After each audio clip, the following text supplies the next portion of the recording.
In today's video, we're going to be talking about what some people say is an urban legend, while many others have had strange experiences and truly believe the stories they have heard. This is the urban legend known as the ghosts of Slaughterhouse Canyon of Arizona.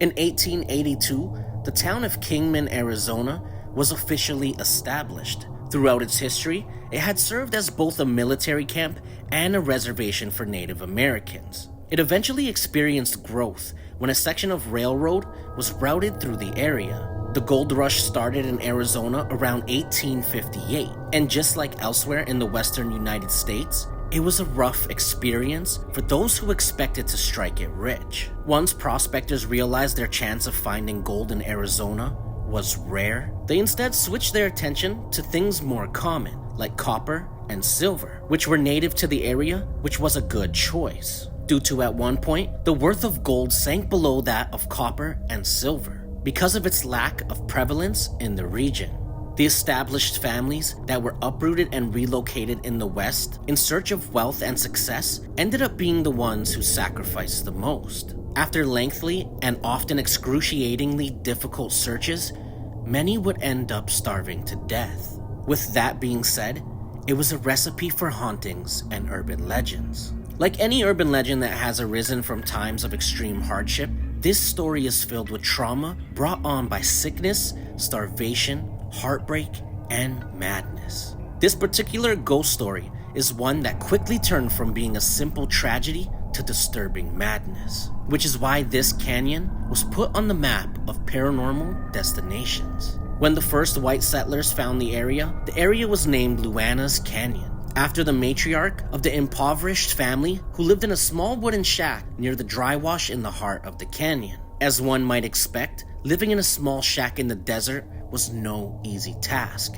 One miner, notably a dreamer, wanted to be able to provide a better life for his wife Luana and their children. This miner would regularly venture off into the mountains to work in the gold mines and to search for food for his family. Their lack of a regular income made it difficult to keep food on the table, so the only food the family had available to them was what the father was able to bring back from his regular expeditions. The father would set off to the northwestern mountains on his trusty mule, but different accounts of this story can't agree on whether the father left home every 2 weeks or if he would be gone for 2 weeks at a time.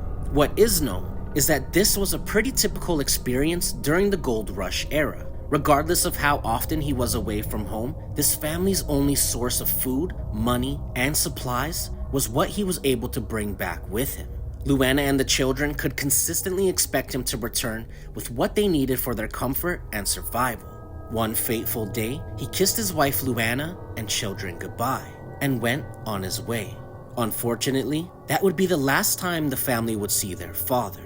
Days turned to weeks, and soon, Luana began to worry that something had happened to her husband. As the supplies dwindled, her concerns grew that maybe her husband had fallen ill, had an accident, or worse. He could have possibly even been killed by wild animals, or could have fallen victim to a robbery. The miner had seemingly become another tragic victim of the unforgiving gold rush. Luana's reliance upon her husband's consistency meant that she had not rationed any of the supplies that her husband had brought back in his last trip. So when food and supplies ran scarce, the family began to starve.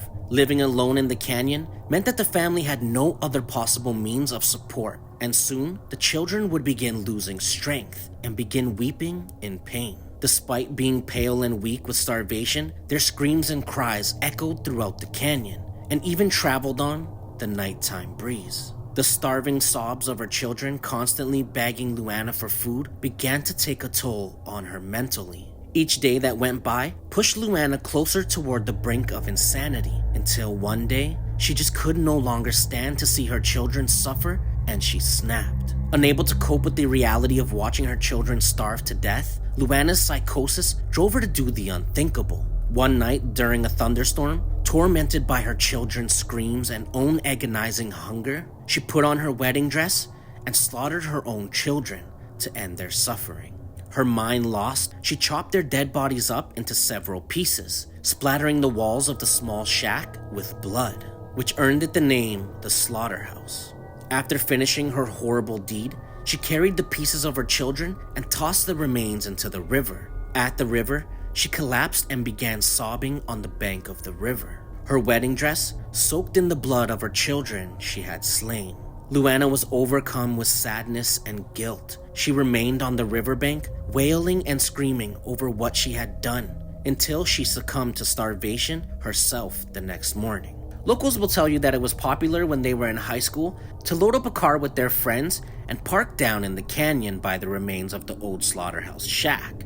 They would roll their windows down and sit in silence as they waited for Luana. Inevitably, they would hear strange sounds that would prompt them to vacate the premises. Another account recalls their experiences of hearing the stories of the Slaughterhouse Canyon and their regular trips to the area with their brother. Their motives were simple curiosity and the desire to be teenagers away from prying eyes. They would have bonfires and act their age without consequence, until one night after midnight, they began to hear the wailing cries surrounding them.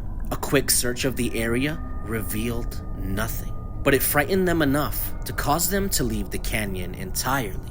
Others still, primarily ghost hunters in search of the ghosts of Slaughterhouse Canyon, report that while driving down the road that leads into the canyon, they would witness a mysterious woman wearing a black dress and dark veil while walking down the side of the road. Upon turning back to find her again, she had mysteriously disappeared. Now today, Slaughterhouse Canyon can be accessed by the public. It's only a 12-minute drive from Kingman, Arizona. It is said that on quiet nights when the moon is full and the air is thick, that those brave enough to venture into the desert canyon after midnight are likely to have experiences. The dark, oppressive nights allow the anguished screams of the mother and the bloody cries of her slaughtered children to still be heard throughout the canyon. The legend of Slaughterhouse Canyon bears striking similarities to other urban legends and ghost stories. Now I want to know what you think about this video down below in the comments. Do you believe in this urban legend? And would you visit the Slaughterhouse Shack?